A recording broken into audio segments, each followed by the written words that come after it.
부산항의 재개발 사업과 관련해 대형 금융투자사가 입찰을 방해했다는 의혹 지난 6월 전해드렸는데요.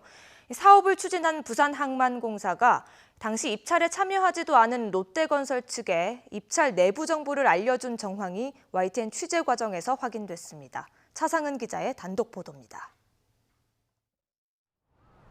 지난해 하나금융투자가 부산항 북항 재개발 사업에 중복으로 입찰한 사실이 알려지자 당사자들 사이에서는 혼란이 벌어졌습니다.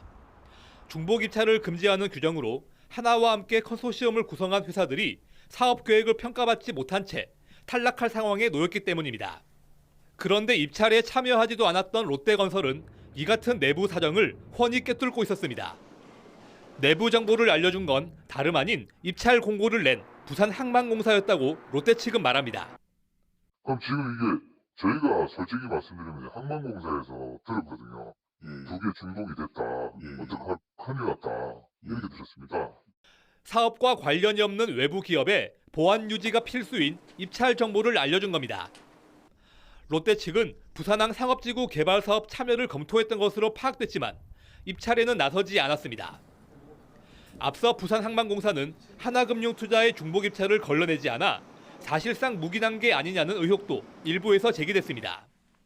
공사 측은 중복 입찰 금지는 공고문에도 명시했고 외부 기업의 입찰 정보를 알려준 적도 없다고 밝혔습니다.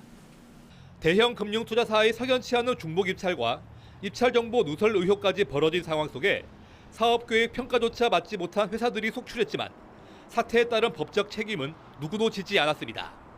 다른 여러 가지 기관에서도 혹시나 이렇게 또 중복 입찰 같은 게 했을 경우에 문제가 발생하는 것이 드러나지 않아서 그렇지 많이 있을 수도 있거든요. 이런 부분에 대해서 철저히 좀 가려내고 좀 따져보고 해서 이런 일이 발생해서 선의의 피해자가 없도록 고쳐가야 될 것입니다.